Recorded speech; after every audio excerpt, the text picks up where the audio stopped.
Ladies and gentlemen, welcome back to Match of the Day. Right here. This is Match of the Day. This is your new panel. How you like us now? If you don't, we're too ethnic to be the new panel, bro.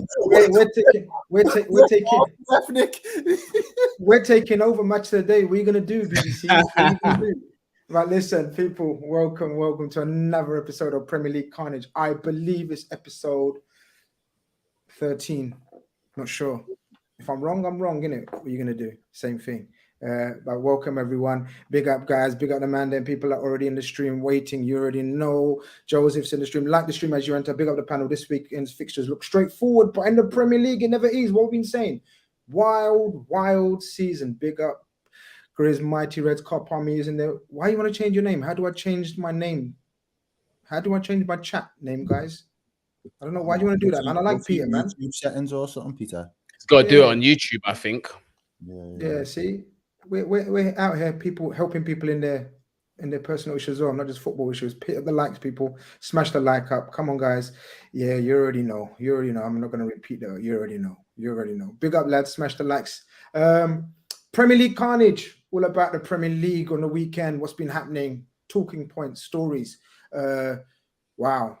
Yeah, where do we start? Of course, but to start off with, I need a panel. I need people to talk to, because you already know I can talk to myself for hours and hours, but I'll look like a sado, and I hate talking to myself like that. So, Errol, you know what I mean? I know you guys have been asking, where's Errol? Errol's busy, man. Errol's been pumping weights, iron, fitness routines. Man's out here like the Black Hulk himself. He's serious now, man. He ain't messing about.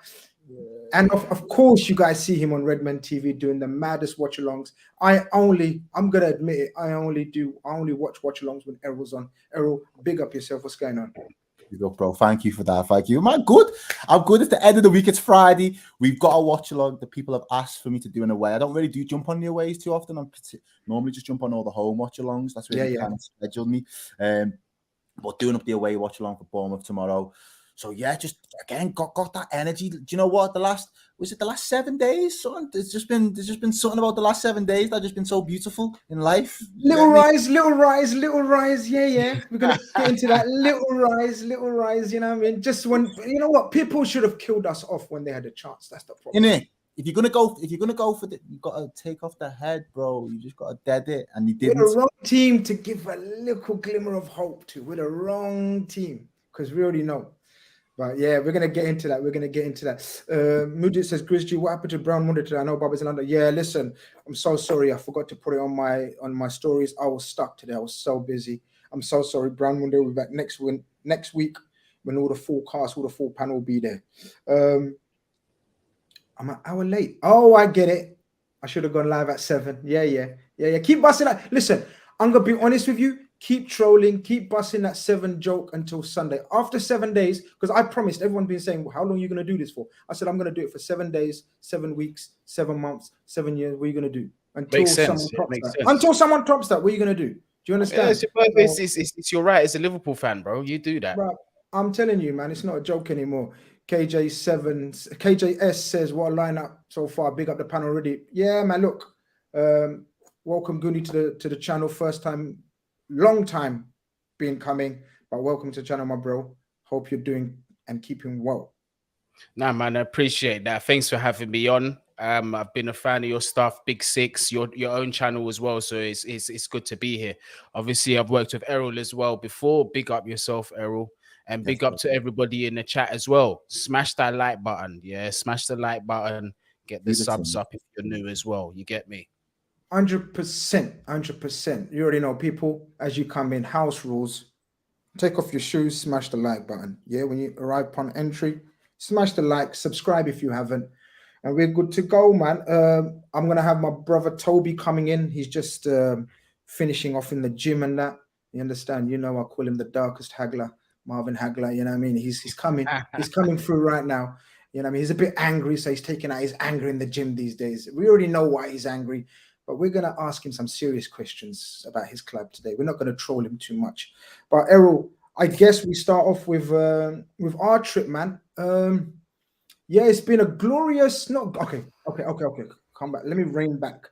not glorious because we're bigger than that. We're better than that. We ain't looking just a few weeks, but we seem to be in a bit of form. We seem to be in a bit of consistency. 5 clean sheets in a row in the Premier League, 4 wins out of 5, I believe. Is it 4 wins out of 5? One draw. Crystal Palace. Crystal Palace to draw. It looks like we're on an upward curve. We know we got international break coming up after this. Well, after the Champions League fixture, but this is our last Premier League fixture for about 14 days. It's imperative that we don't mess up. Early kickoff on the South Coast. We've got to sign off with a win in the Prem for me, to be honest with you guys. Like, this is what I've been warning the other top 6 teams and the teams in and around, all competing for European places of all season. And I still stand by. I've stuck my neck out a number of times this season. The only teams that I've seen put a run of games, don't get me wrong, Man U nearly broke into that bracket as well at one point in the season, but put together that 10-game winning streak or unbeaten streak is City and Liverpool. Arsenal, hats off to them this season, have stepped up. That's where they are in the position that they're in because they've been able to put runs of form together like that. But us up until this point hadn't. But I was never worried that we couldn't. I just wasn't seeing that we was putting any kind of bodies of work consistently enough to kind of give me confidence that it was going to happen. It was going to spark out of life.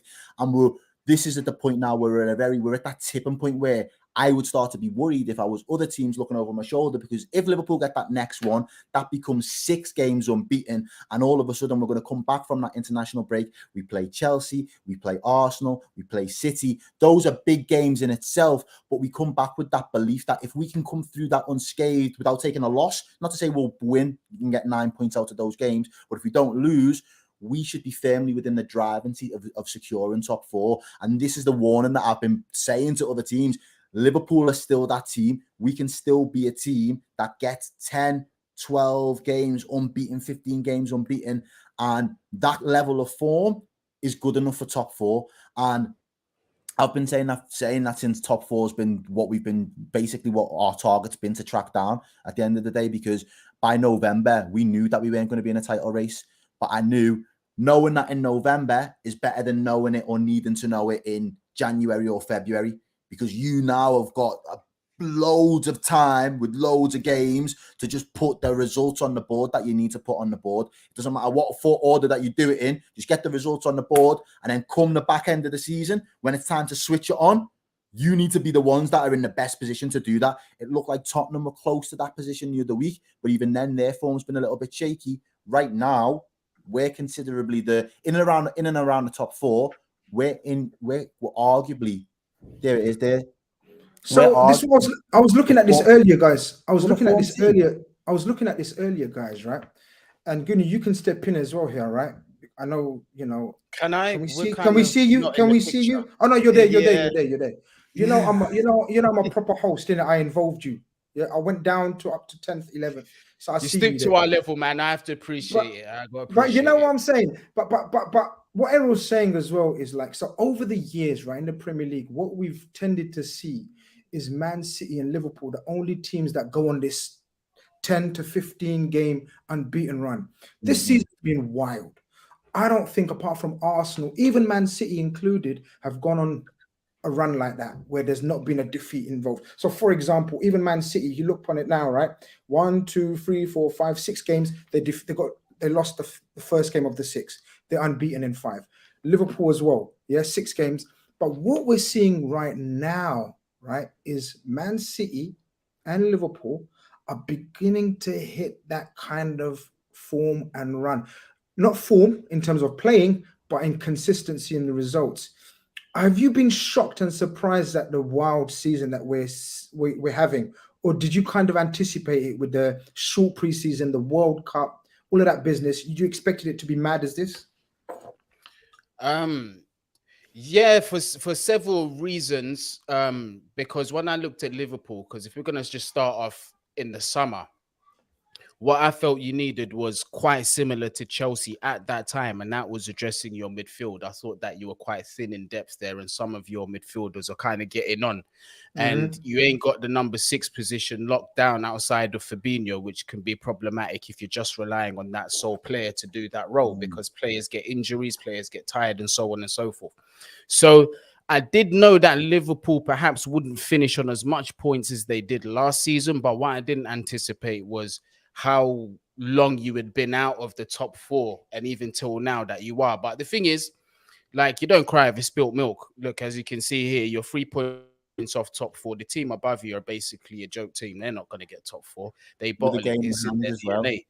Do you know what I mean? It's in their DNA. They bottle it. So basically, that 4th spot, you're really 4th. I'm looking at that as Liverpool 4th and Tottenham 5th, really. So I reckon you'll get it at the end of the season. You've definitely got the players with the know-how to do so. You've definitely got, you've got a lot of tools to your arsenal, because if you can't win tactically, you've got individuals on the pitch that could win games and so on and so forth. You guys can get a goal from anywhere. Quite rightly, like Errol said, it's regardless of the form that we've seen from you guys previously.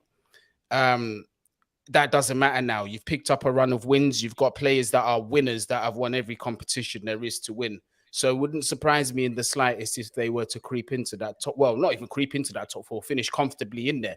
You might even challenge for 3rd if United capitulate at some stage. You may get 3rd. You never know. You know what, Errol? It's wild. It's mad, isn't it? Because we were down and out. We were like, I think at the lowest, were we 11th? Yeah. If I remember rightly, something like 15 points behind, 14 points behind top 4. My you know what keeps me going, right? Couple of things. And I want to pick up on what Goonie said, right? Because it's always interesting to hear like someone from the outside looking in and seeing what they think of the race for top 4, or what they perceive as Liverpool, how they perceive Liverpool, sorry. And it's interesting because everyone, like, we know that we've chased down 14 points behind Man City, one of the best teams the Premier League's ever seen. We know we reached 3rd in that season where we had no centre-backs. We know we've done these kind of mad things. But even with every passing game week, I wasn't sure if we got it in us this season, Errol. But Goonie's spot on. If we just calm down and ignore the hysteria, everything around us, we have got the pedigree, and that's the key word, isn't it? We got the pedigree, we got the experience, and we got the players that have done it the last 5-6 seasons. So therefore, that counts. Spurs, yeah, in and out. Newcastle haven't. Fulham haven't. Brighton haven't. Yeah. So now, all them other teams have got nosebleeds, bro. Them other teams have got nosebleeds. The altitude has got too much for Newcastle in the last couple of weeks. Exactly that. It's like you're just saying there, Grizz. When you really look from 1st to 5th, when you look at those teams, only three of those teams hold those positions consistently. I'd even argue 2, and that's only Man City and Liverpool. Tottenham, like I said, hit and miss with them. Man United, they ain't been nowhere to be seen recently, and Arsenal, yeah, they're usually on normal circumstances, they're not there. A top 4 is for you guys to lose, honestly, in my opinion. I reckon you're gonna. I reckon you should get it comfortably. I mean, that would be a mad rescue mission, isn't it, Errol? From a season that, look, let's not beat around the bush. Overall, it's been a disastrous season, right? Bro, I said it with on Dan Potter's show the other day. I said, anyhow, yeah, because I've been getting it all season. Because obviously, we did the prediction show. I did a similar prediction show over there, and I said that we was going to win the league. Because at the start of the season, I believed it. That's how we do, man. That's how we predict that we back our teams. You'd be foolish not to back your team, especially on the run that we went on last season. It's resulted in that's not going to happen. I'm fine with that. I can live with that now. But I've been getting licks, Grizz, because we fell off a cliff. The decline was so steep and so unpredictable. Like, it's almost as been, last season when we went on a mad run, nobody seen it coming. It's exactly the same extent because everybody was writing us off at the start of last season. People thought last season we was going to struggle to get into 4th, and then we're 2 games away from winning it all and completing footy. Whereas this season, because of that precedent that we had set, everyone was like, nah, Liverpool are nailed on. So then the decline has been so rapid. It's been shocking. So I've been getting the licks, but I've told them since that Everton game, I was like, anyhow we squeeze back into top 4, yous are all getting it, because we should not have lapped. We shouldn't have lapped Chelsea. To be fair, Chelsea, well, we shouldn't have lapped Chelsea because Chelsea, whether you like it or not, you pushed the button and got a new manager in, and then you spent the P's to get the players that you wanted for your manager in when you did. I don't agree though, bro, because listen, it's just based on what we was just saying earlier. It's like, first you've got to look at the team itself, fam. Yeah. And with that, it's a whole bunch of new players that are coming into the team, a whole bunch of young players as it goes as well. New manager came in after the transfer window, the summer transfer window, didn't pick those players. January, we signed some decent players, but they still need time to come into the team and gel. You can just, and the thing is we didn't address the priority position that is causing us to domestically fail season after season, which is why I kept calling for the number 6. We need to get not just 1, we need to get 2. We keep getting overrunning that midfield and bypass too easy. So this is why I'm saying to you should be finishing above us, 100. You should be. Again, you are still good enough to compete and go toe to toe in the sense that those players could have had an impact and made the bounce. Oh, so yeah. Considering the drop off, I would have thought by now I would have thought you would have been in 6th, we would have been in 5th, and it would have been a toss between us and Chelsea. Okay, all right. Now, when you put it that way, that's reasonable. I thought you meant like sort of comfortably in it. No, I wouldn't have expected that, but I would have expected you to have picked up the tailwind in the way that we've sort of picked it up. And then use of our serious threat. Like, we can't slip up because anyhow we slip up, Chelsea are going to capitalise on our mistake. But that's not happened. Newcastle, they got altitude sickness. We couldn't hang up there for too long before getting too dizzy. And I expected it, but I wasn't trying to come at the necks. It was a case of, let's just see how long it's good. And the Newcastle fans that I'm speaking to, they're happy. Do you know what I mean? Because they didn't expect to be in the top. Oh, of course. Yeah, so they're happy. 100%. But, so for me right now, I'm looking at it and it's Tottenham Hotspurs now. And I'm thinking again, if we are over eclipse you, even in a season of indifferency that yous have had, I've got to come for all of them, bro, because there's no way. And again, especially Man U, if Man U do capitulate and we end up finishing 3rd, the only team that are getting a well done from me for this season is Arsenal, because you're the only team that have exceeded my expectations. Everybody anyhow, we finish above Man United, the world is in trouble. That's all I'm saying. The world is in trouble. If you don't think that we put you in the shits because of the 7, you lot not ready. I'm telling you, Avengers assemble. That's all I'm saying. H says, will the super chat be read? I'm going to read your super chat, but automatically, let me tell you guys, if you mention certain people in the super chats that are my friends, that are my homies, that are my brothers, I'm not going to read them out just because you're donating or making a donation. Now, Rance is my guy. So if you're going to call him delusional, save your super chat. You understand? So H, I appreciate the love and support, but Rance is my guy. We argue, fight, we cuss each other all day long, but that's because he's my brother. So when brothers argue and fight, we're allowed to do that. He cusses and fights with X. So it's normal. If he's saying he's not hurt, you already know he's hurt. But calling him delusional, that's stupid, bro. I'll save your money next time because I don't read out super chats just because you're super chatting. You understand? So don't mention people's names. Don't mention other channels. Talk about what you want to talk about. Mention, you'll give your opinion. But I'll read it out this time because just for one warning. Everyone deserves one warning. Errol, tomorrow, Bournemouth, midday kickoff. I don't like early kickoffs, because I like to have a lie in that, and on weekends I like to sleep. This is going to make me early. I'm going to get all that stomach cramp, all that business. Now people are going to say, "Are you serious? It's Bournemouth." There's no walk in the park. Wild season. It is. I'm not. Do you know what? I'm not worried because at this moment in time, I feel like the players are in a good headspace. If this game would have been coming off the back of the Real Madrid game, perhaps like the way the Crystal Palace game did, you play within yourselves ever so slightly because you're afraid of making that next mistake. Crystal Palace was the best example of feeling the after effects of Madrid. Spot on, because I was there at Palace and we were nervous. We were almost scared to play our game. It was just first time in a long time we just played for a draw.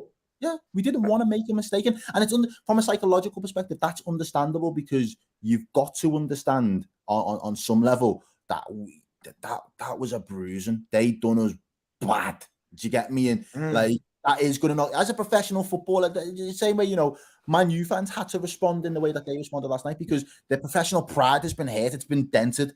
So we was just very shook of that. Whereas we're on the reverse now. The one thing that will be in the players' minds is that is a level we need to a level of form we need to replicate. We need to be able to produce that on a consistent basis. Now, I'm not expecting that we go and beat them 5-0 tomorrow or 6-0 or anything like that. But in terms of from the back to front, everybody needs to look a 7 out of 10 at their station. So you're creating enough opportunities down the football from the fullbacks to give service to your forward players. Your forward players have got enough link-up play and enough fluidity, so they're creating their chances, but they're also being ruthless when a good goal-scoring chance comes about, and your midfielder's got to be combative, compact, and putting out fires when they're required to put out the fires. If we do that, we win games like Bournemouth, no problem, 3-0, easy 3 points all day.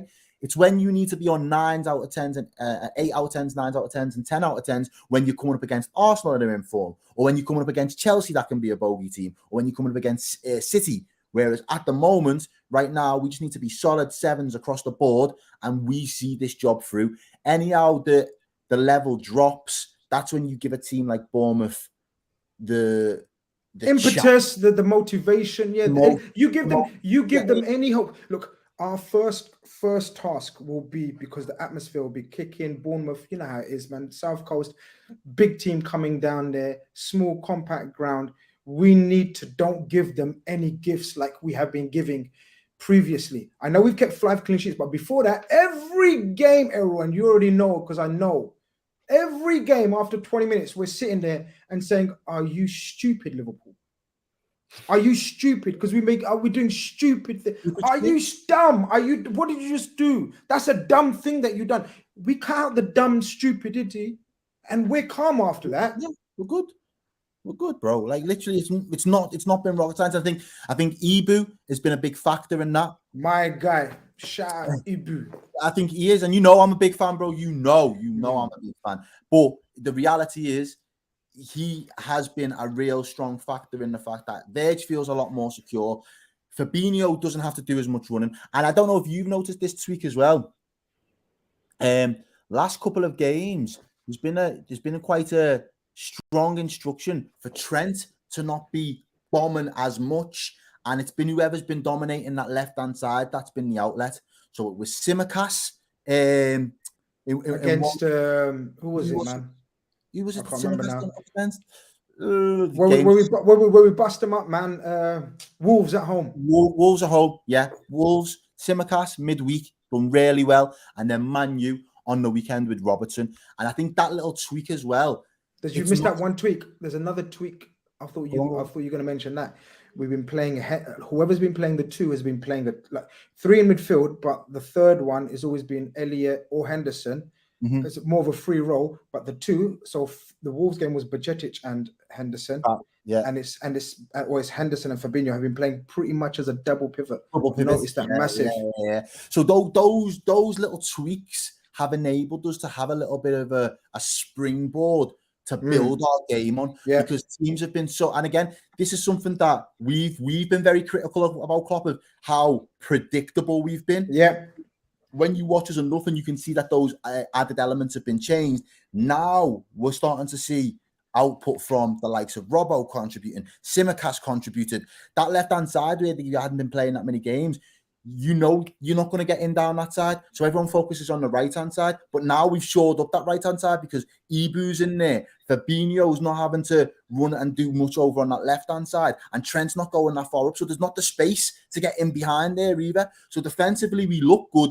And now we're starting to get the clicking of the front 3. It's all starting to come together. And I think Klopp would have liked us to have been in this moment in October in terms of how we're playing, but it hasn't worked out that way. This season's been a funny season. So the fact that we're here now, he's like, well, we need to just keep going for it. So I feel like every team could be on the receiving end of a pasting from now until then. And that's not going to be a 7-0 pasting, but I would struggle to see us get dominated in a game of football again for the rest of the season. Now, I genuinely believe we could have that kind of mentality and siege mentality going forward. I hope so too, bro. I think tomorrow's going to be awkward. Of course, it is. Any away game in the Premier League, as we've seen, it can get tricky. But if we play to 70% of our levels, we should win. But it's been reaching that 70%. That's been our problem, as you said. Even getting 7, 8 out of 10s out of the players has been an issue until the last 5, 6 games. We hope that continues. Can I get a quick prediction from you for the Liverpool game? I think it could be a 4-1 tomorrow. Do you know what? I'd say 4-0. I can't see us conceding a goal. So it could be anything 3 or 4. Errol's back on Football Khanage, people. Errol's back on Football Khanage. I'm sticking my chest out again. Oh, Lord. It's been a while. Let's hope so, people. Let's hope so. I think it's going to be tricky. I think they're going to be smarting from the 9-0. I think personal pride, professional pride is going to be at stake. Their crowd, the whole club will want some sort of respect, and they're going to make it hella difficult for us. So I'm very, very, very, very okay with a nice 2-0. You know me, keep it humble, keep it moving. We got bigger fish to fry. No, take back that last statement. Ignore that last statement. I need to edit that shit. I need to learn how to edit. No. I'll be happy with a 2-0. Keep it nice and humble. Tomorrow's a big fish. We need to just fry up that fish and then move on to the dessert. I'm not going to say bigger fish because that's disrespecting Bournemouth. You see where I'm going with that. That could be misconstrued. But good, coming to your team, man. Give me an overview first and foremost, man. What's hell, basically? I'm going to say the word for you. Hell this season. Hell. Hell is what? But are you seeing something? Is there light at the end of the tunnel? Because I thought you was very dominating against a Dortmund team that was 10 wins in a row, I believe, or 11 even. So I saw a comfortable, dominating performance. I saw you guys in the last 2 or 3 games find a formation that he may have come across and he enjoys it. So 2 things. Are you seeing light at the end of the tunnel in terms of Chelsea and Potter? And B, if you do, is this the formation that you think and you hope he's going to continue with? This 3-4-3? As of now, currently speaking, the 10th of March, I see no light at the end of the tunnel with Graham Potter. If you're being completely honest, I don't trust this man as far as I can throw. After we lost 1-0 at home to Southampton against the bottom-placed Southampton, no manager at Stamford Bridge, that was it for me. I lost trust in him. The only way I will ever see light at the end of the tunnel with this man is a case of extremes. And now what I mean by extremes is I want a top 4 finish and a bare minimum of the Champions League final. That's the only way I'll give this man one more season, because the damage that he has done is very difficult to forget it. I even said it after the win against Leeds. Yes, I was happy, but nowhere near any kind of groundwork to convince me otherwise, even with Dortmund. Because when I look at Chelsea for the club that we are, irrespective of certain imbalances in the squad, those are games we should be winning anyway. We've got enough quality there to get the job done. Now, in terms of the 3-4-3 that we're starting to see with Graham Potter, I don't care how we get a win. This is where we're at.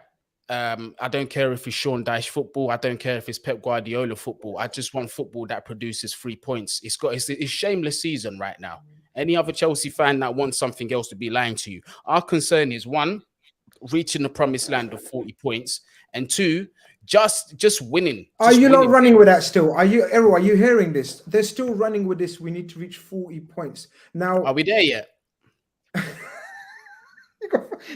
You're 5 points away. Okay, so I know we're 5 points away. I didn't say we're not going to get it. That's a different situation altogether. But to find ourselves on the 10th of March, still not at 40 points, it's disgraceful for me. But what can I do? This is where we are. Graham Potter, all I can do right now is if the board are going to back him, I just got to sit here. Can I ask you a question then, Goonie? What was your expectation when he was appointed then? What was you hopeful for that was going to be achieved under Chelsea season once the I'll be fair, I'll be honest, I'll be completely honest with you. I said when he came in, I'm not expecting a top 4 finish, but at the same time, I didn't expect to be hovering above the bottom half of the table. Do you know what I mean? If it wasn't going to be a top 4 who was your choice? Who was your choice of manager at the time? Hansi Flick. Would Flick. have wanted Hansi Flick. Okay. I was the first person.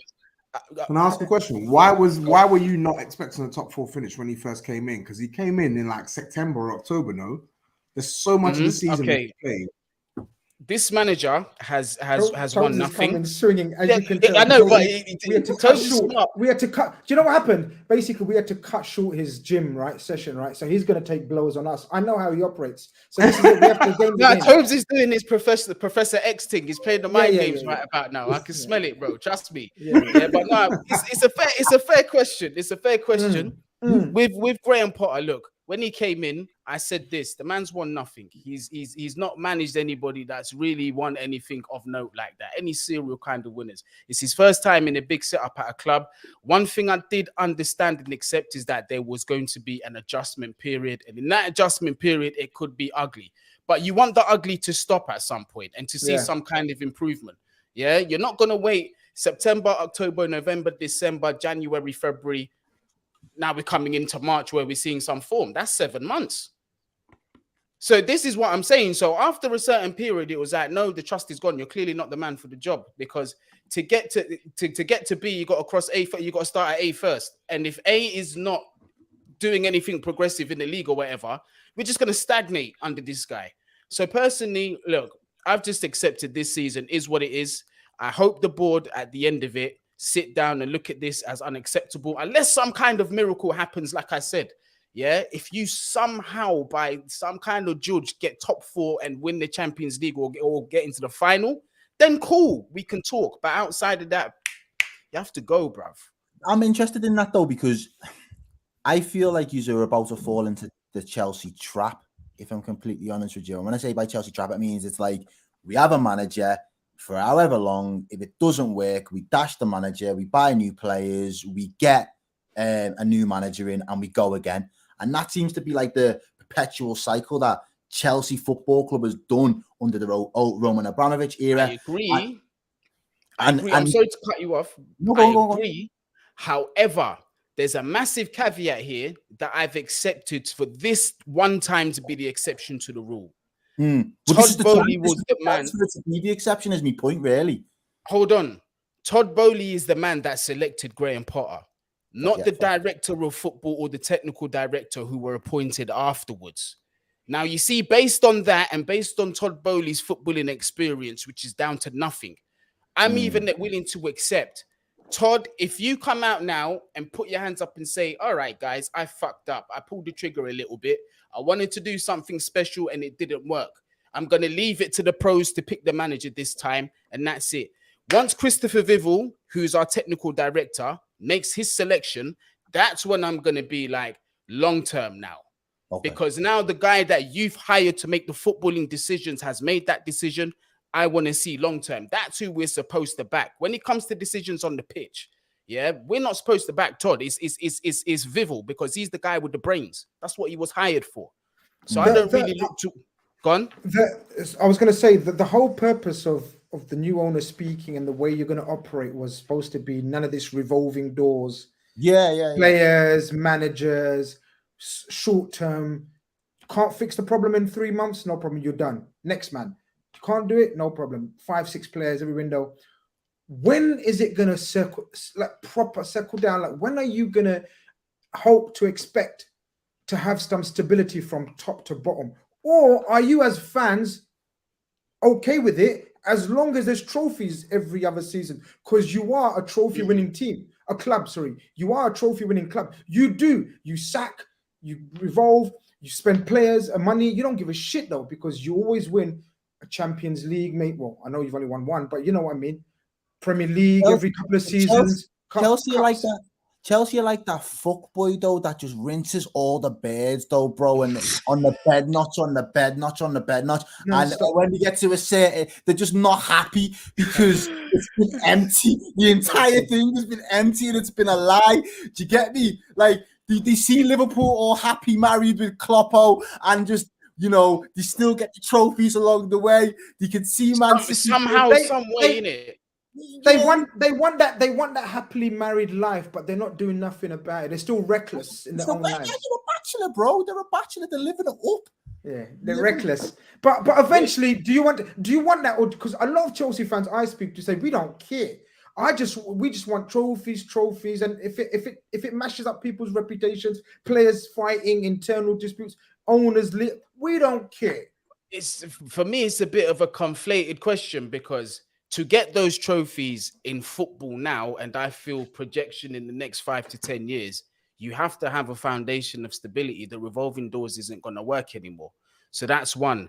And again, it's like the only reason why I can see I don't mind Graham Potter going is, one, I really believe that he's out of his depth, and two, the person that picked him to put him there wasn't equipped to do so. Just because you own a club, it doesn't mean you can make sound decisions, and that's what he did.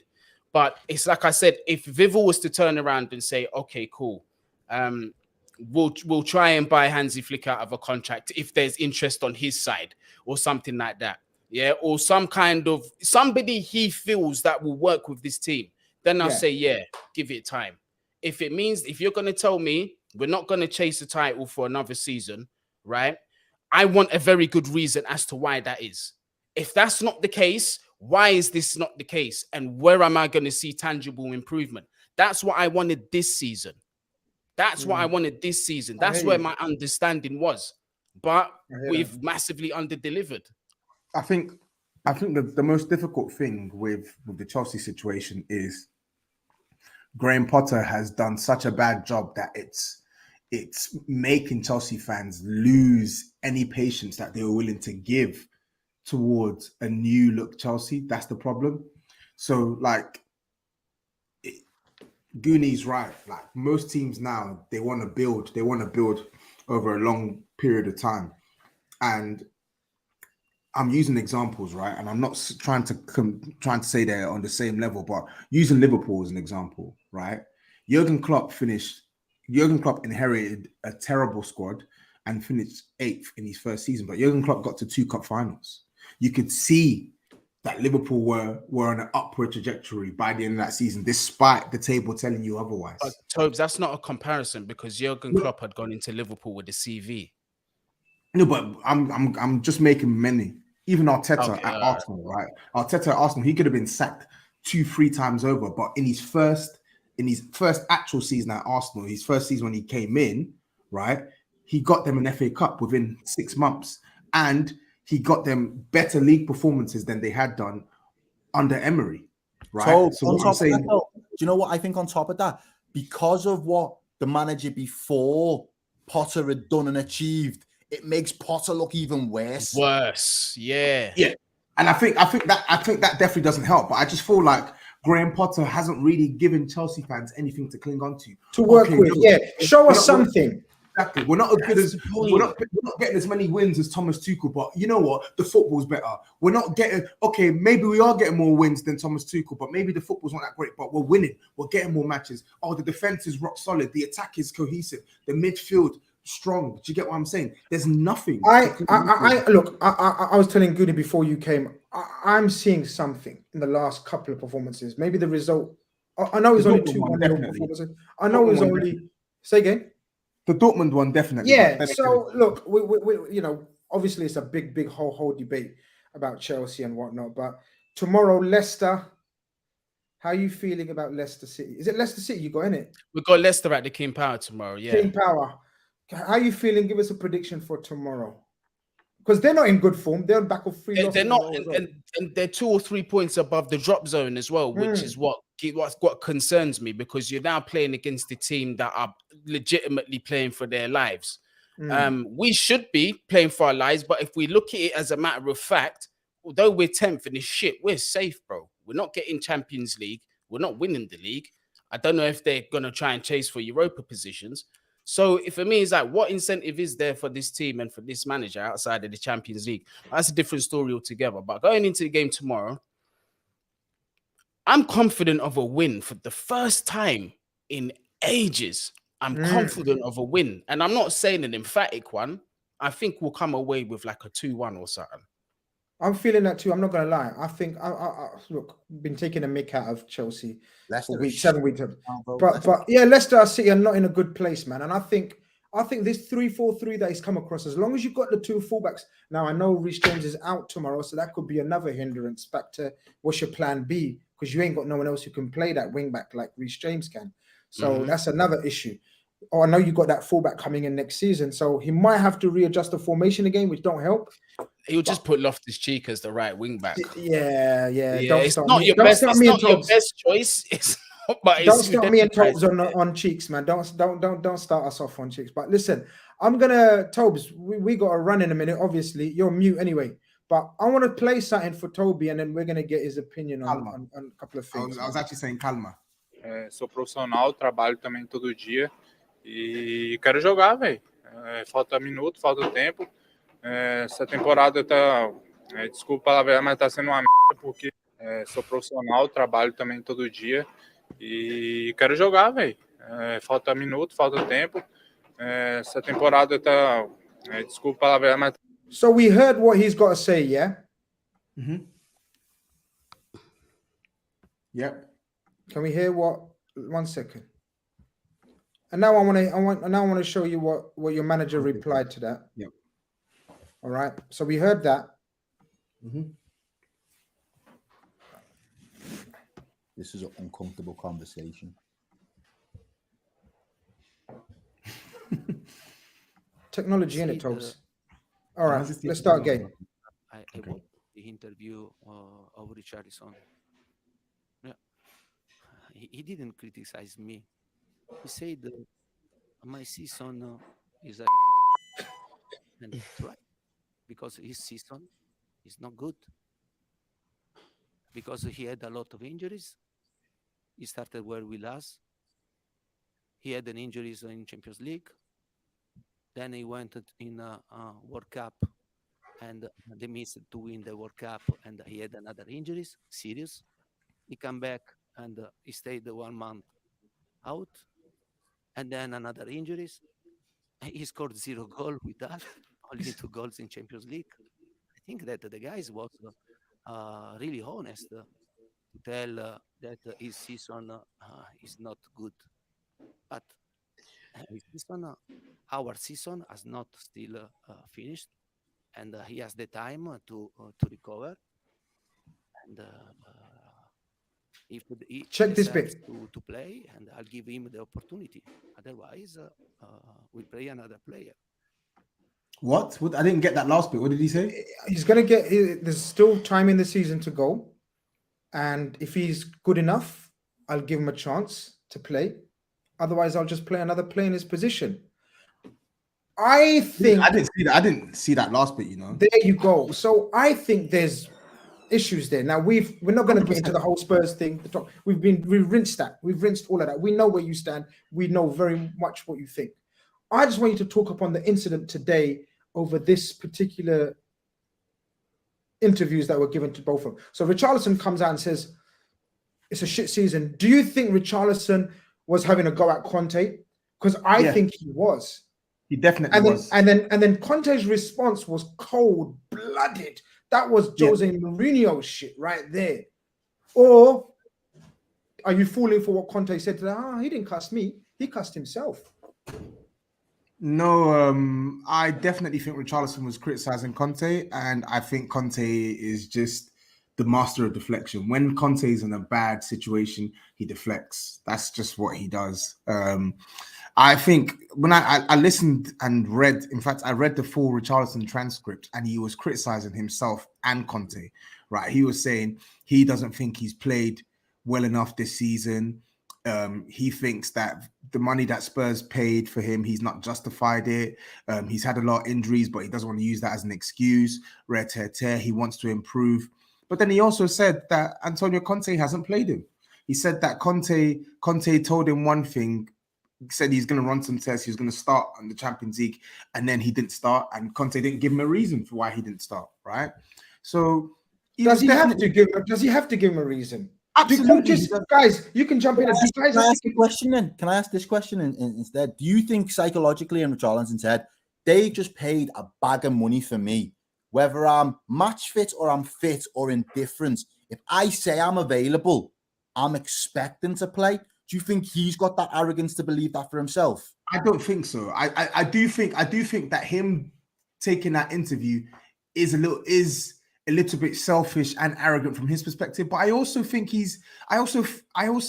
I'm not mad at him like speaking out on how he feels he's been treated, because how long have I been saying, Errol and Grizz, yes, Richarlison's been crap this season, but I don't think he's been given a fair shake. He hasn't been given a fair shake. And the reason why I don't think he's that type of guy is because when he was signed, the whole rhetoric around him coming into the team is he's coming here to compete. He knew that he was up against a juggernaut of an attack that finished last year. So he knew, of course, he's not coming here thinking, oh, you know what, no matter what, I'm going to start. But he's thinking, I can compete. And for him to not even get a sniff when he was available, and then when he does play, he's not being put in the best positions possible, that's not good enough. One thing he said in his interview, which resonates with Spurs in general, is he said when we were trailing again, or better yet, when he came on against AC Milan, he wanted us to be more forward, commit more bodies forward. Yeah, this is what Eden's reminding us. The second half was he also criticized why they were more offensive in the second half. Exactly. And he's right. He's only saying what every fan thinks. He's only saying what every fan thinks. And I think the people, obviously, it's not going to go down well with certain Spurs fans because Richarlison has actually been crap. Like when we paid so much money, he's not scored a Premier League goal. So you're in the head, they're probably thinking, oh, why are you talking? Score some goals first before you can talk. You can't be talking like this after the season you had. And that's a fair point. But ultimately, the reason why I'm a bit sympathetic to Richarlison is because this could be copy and paste for Basuma. This could be copy and paste for Jed Spence. This could be copy and paste for Brian Hill, for Pape Matar Sarr, for so many players in our team that have been mismanaged. So that's why I'm looking at the bigger picture. I think, look, bigger picture is, we know bigger picture. I think it's fairly obvious, right, guys? Conte is a goner, right? 100%. There's no way he's staying there. Been a goner. He signed out, hasn't he? Yeah, he signed out. But this is the big question. Oh, you've been telling me that for weeks. He's been checked out. Yeah, he's checked out, bro. He's done. Tomorrow, look, I think in a weird way. Leave you then as well, though, Toby, for that. Yeah. If you can see in the demeanor, the lineups, the tactics, that this guy's just signing on every week. My man's literally just signing on every week, getting his money and chipping. Why do you not, if you're in control, pull the trigger and get somebody else in to, not necessarily to start a new, but like to breathe new life into your season, to give you something to run for? Do you get me? I 100% get you. You're going to have to ask Daniel Levy, man. I don't understand it. It's the money. It's the money. Exactly. He has to wait for him just to go and fulfill his contract, so there's no severance. Otherwise, it's hella money. Errol, that's the way he operates. This guy is all about the money. He's doing go-karting and Celine Dion concerts. You know, why does I say? And Beyonce concerts for the money.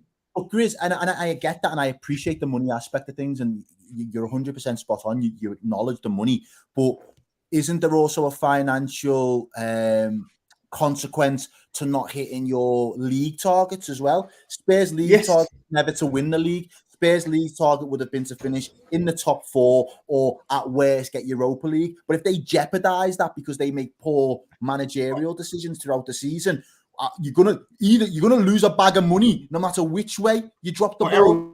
But do you know why? Do you know why he's so like great businessman? But when it comes to football, he's so naive, and it's like he doesn't have foresight. He doesn't have foresight, and it doesn't make any sense to me. That's what that comes down to. He doesn't have foresight because you can see the trajectory that things are. You can see the trajectory, the way he speaks, the way he's managing our team. As it stands now, and I've said this to you, Grizz, on the Big Six, even when we were winning, be happy. Spurs are not getting top 4. We're not getting top 4 because we can see the trajectory. We can see how the team are set up to play in certain matches, and it does not bode well between now and the end of the season. The only person that can't see that is Daniel Levy. We've been saying for weeks, get rid of this guy whilst we still have something to play for. 6-7 weeks ago, we still had the FA Cup. We still had the Champions League. I'm saying just cut ties now, sever ties now. If you want to bring in an interim, bring in a decent interim and hire someone permanent in the summer, or you bring in someone now if you can get someone now. What they've decided to do because of money is they've left it, and now lo and behold, Spurs out of the FA Cup, Spurs out in the Champions League. We'll beat Nottingham Forest tomorrow because they're Nottingham Forest and they're traveling away. They got the worst away record in the Premier League, but we still have to go to Anfield. We still have to go to Newcastle. Do you really expect Antonio Conte to conjure up something that can be Spurs points? I've got a weird feeling, Tobes, and we're gonna end it here because we got to dash onto the Big Six platform right now. Big up people in the chat, over 360 of you in here, and not even 150 likes. I don't know what's wrong with you guys today. Crazy, I don't know. Crazy. Yeah, Come on, they must be mad. They were waiting for you to come in it. Now that you're up on the scene, at least like now, innit, people? LFC Aaron sends in the generous super chat. Appreciate the support as always. Aaron says, "Good evening, everyone. What is wrong with these right-wing snowflakes? Right-wing snowflakes who want to cancel everyone for having a different opinion. See what I did there, bro. Do you know what it is? Yeah, my brother Turkish says something about the world, man, and I don't want to repeat his catchphrase, but it's the way of the wicked world, man. It's a messed up world we live in, but at least a lot of people are showing solidarity with Gary Lineker, man. It's big up Ian Wright, who was the first one to come out and support him. Alan Shearer, Michael Richards said, I'm not even on tomorrow, but even if they do, I'm not on. Something like that. So big up Michael Richards as well. I think they're in a sticky position. I think they're in a sticky situation. But listen, as I said, I don't want to get into the political side of things. This has been a football chat, but I appreciate and love the support. Thank you very much for that generous super chat. You know what? We're going to have to call it quits. The time has flown. Of course, when you got the man them speaking football, of course the time's going to fly. So big up Errol, big up Goonie, big up Tobes. Much love, Goonie, for making your debut on my channel. Hopefully we can make this a regular thing. I know time-wise, New York time-wise, busy, but we saw something out, bro. I hope you enjoyed it. Definitely. Hey, Tobes, next time come on time, bro. Yeah, so we can play your mind games a little longer. Bruv, you already know that you already know. Ethnic shows, yeah, time ain't running. Time ain't running. Technicals as well. Sorry, my bad. Yeah, time ain't running. Ethnic show, come on, time ain't running, man. We already know that.